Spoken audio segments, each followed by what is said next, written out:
Obviously, this game was a bit of a grinder. We knew coming in here playing Bucknell would be a tough game. We didn't expect anything different. They're obviously a very well-coached team, and they play really hard. And they shoot the three, when they challenge their principles, when they shoot the ball with range. And it really gave us some problems tonight. Their offensive efficiency and the way they shot the ball. I thought that late in the game we were able to match it up and get man-to-man and take some of those threes away late in the game, and that was key for us. So, when you're in a situation, it's about winning the game, and we got to take care of the ball a little bit better. We had 24 turnovers, but we forced 31 turnovers, so I thought that was a difference in the game, that we were able to turn them over and be able to win that battle. We just got to do a better job of getting up the floor and taking away three-point shots, and it was some of our younger kids just not getting up the floor on the actions, and they hit 2 or 3 in a row. And we got to do a better job of just closing out shooters on the wings. But at the end of the day, you won the game, and that's what you want to do. You want to come out and win the game, especially after playing a tough game in the city against A&M, and I come here and playing. So, we have tough games stacked back to back. Bucknell has picked to win their conference, and we can see why, because they're a very good basketball team. They're very well coached, and they run good stuff. So you just got to give them a lot of credit for coming here and fighting hard. But at the end of the day, our kids really dug deep in that fourth quarter and got it done. You mentioned the fourth, the 8 points allowed. Was that just a case of closing out on the threes better, or what was overall defensively doing better? It was a bit of both of them, and they quite honestly, and they missed some. They had 2 or 3 that were open shots that they just missed, but we did do a better job of just closing out on the shooters. But also, I think that fatigue plays into that too. When you start missing open shots, you're losing your legs, and I think that we turned our pressure up and scrambled the game a little bit, and they really couldn't run a clean offense. And you mentioned the 24 turnovers, about 8 more than your average. I think a lot of it was probably in the first half, kind of scatter shot, just a little time to get things going offensively. Yeah, and we got to do a better job. We had what's this, almost 14 turnovers in the post with our post players. So we got to do a better job of getting the ball in the paint as post players and being aggressive at the rim. We can't have our post player having 14 of our 24 turnovers. Is it just a fluky thing? Why so many today? Yeah, I think it's just about being in the paint, and they were doubling some, and they were coming hard, and we got a couple travels. We got 2 3-second calls. So those, some of them are just what I call in-game turnovers, but also too, we got to do just a better job of when they're in the paint and they get 3-second calls. It's probably because we're not passing the ball to them quickly enough. So we got to do a better job of getting the balls out of our hands as guards and getting the ball into the post quicker. You mentioned 3-point defense in the fourth quarter. Was that something you talked to the team about after the third quarter, like that break, and what else did you talk to the team about before the fourth quarter? Well, we just talked about just closing out the shooters. We did talk about that and make sure that we kept pressure on them, because we knew that we could turn them over if we kept pressure. This is uncharacteristic for us to have 24 of them. If they had 31, I would think we would be around 14, 15 with their defense. They play really good half-court defense when they pressure passing lanes, and they do a very good job of really sinking and shrinking the floor. So it's hard to get the ball in the post. They just did a really good job. But I can't say that we were just that sloppy.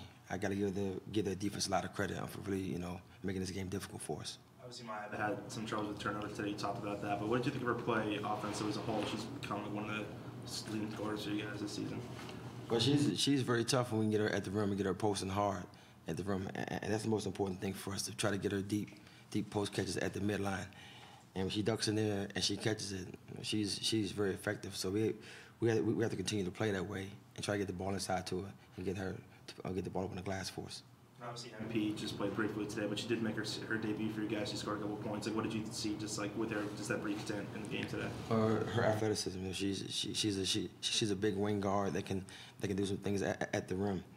And anytime you can get another player that you're starting to work into the rotation, you have a chance to spread some more minutes out. So we just got to it's one of those things where you come off a roll from playing A&M, and you come here and you're playing at home against Bucknell, and you try to tell your kids how good this team is, until you get on the floor and they start knocking down shots and they start blowing past you off the bounce, it doesn't become real. But I think it became real early in the game that we were playing against a very good basketball team that was well coached and ran good stuff. Coach, when Bucknell took that lead in that third quarter, what was your mindset? Where was your thought process at? Nothing the same. You know, just keep playing. One thing about our team is, we find a way to at least tie it up to give ourselves a chance to win the game. So I knew it would be a grinder. I didn't think this would be an easy game. I didn't think it would be an easy game when we scheduled it. That's why we scheduled it. You know, playing in the city against A&M, playing this game is tough, and they're going to play Kansas State. It's going to be tough. Princeton's going to be tough. DePaul's going to be tough. So we didn't want to give ourselves any false senses of reality in playing soft teams. We don't have a soft schedule. I think you can look up and down some of those top 25s in there. Got some soft schedules. We don't have that. Your team was the only Syracuse team to win in New York last week.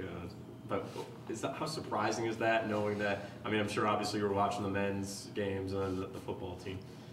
Yeah, well, you know, at the end of the day, you know, you look at what happens in these games. I think that one thing that people are missing with our men's basketball team is they're missing Frank. You know, and Frank's not playing, so that's a lot of minutes going away, and it's like us playing without Tiana. I wouldn't even want to even think about that, right? So they're playing without Frank, and they're still playing good, and they're doing a good job. Then you got football. Dungy gets hurt, and you're playing without Dungy, so it's about being healthy. So at the end of the day, I think we get both of those teams and all three of those getting healthy. I think we're 4-0 in the city. So it's about being healthy. We've just been fortunate that we're all still here and we're all healthy. So health is important. Speaking of Tiana, she had 11 points, but it was 2 or 4 points maybe at the half, kind of a late surge. How do you, past couple of games or so far, how would you assess her performance so far this year? A very high standard from last year. She's been good. I'm bugging the crap out of her. I know that. I got to try to find a way to leave her alone a little bit, but it's tough. You know, I need to let her play a little bit freer, but I just want her to do so well. You know, I want her to take care of the ball. I want her to make good decisions, and I think it's just a difference of just she being able to really get up and down the floor and play with some pace. And I've been slowing her down and doing some things, so I gotta self-check myself a little bit to let her play a little freer, let her play her game. We're calling a lot of sets early, so we're getting the ball out of her hands early. So I think that's probably what's contributing to some of her lack of productivity at times. Coach, now that this game's in the rearview mirror, 3 down in Cancun, tough opponents. Obviously, 3 games you want to win, but it must be a little nicer that it'll be in the sunshine down in Cancun rather than up here. I'm inside watching tape in the sunshine, though, so I don't know who, you know. Only thing I can enjoy sunshine normally is walking from the hotel room to the bus, to the arena, to the bus, to the hotel, you know.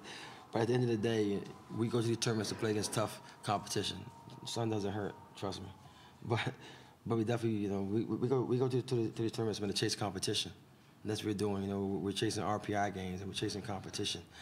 And we're excited about the opportunity to go in there and play, but we're really more excited about the opportunity of the level of competition that we're going to get down there. It's getting us ready for our conference play.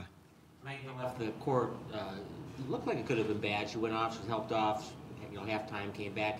Was it quickly evident that just one of the things that she would shake off that obviously wasn't a break or a sprain or anything like that? What was the process of her injury and her quick recovery? I think she was faking. She's want to sub. I told her just ask for a sub next time, you know. No, it's just, you know, it's one of those things where when you first twist your ankle, you know, when that first initial pain is excruciating. And I think once you get some pressure on it and walk on it, you know, it's good. And I asked Karen, was she good to go? And she said yes. So I don't know what the extent of it is at this point, but she came back in the game and played well. So that was good for us. 3 games in 3 days, obviously far away from here. What are you looking for out of your team? That's obviously a lot of action in a limited amount of time. What are you looking for out of your team in the next couple games? 3 wins in 3 days. All right. Yeah, I was just going to say, what do you need to do in practice this week to prepare for those 3 wins in 3 days? I think it's a few things. We gotta rest a little bit, obviously, but I think more importantly, just clean up our stuff. You know, we gotta clean up some things in our press and clean up some things in our half court defense. And to their credit, we're learning some stuff on the fly. You know, we're putting in scheme in our press as we see it going into game prep. So I think we've seen everything that we need to see. So I think we can kind of put this whole package together now and be able to kind of match some things up and get a little bit more pressure on the ball and contain the ball in the backcourt a little bit. All right, guys. Happy Thanksgiving, guys. Yes, you too.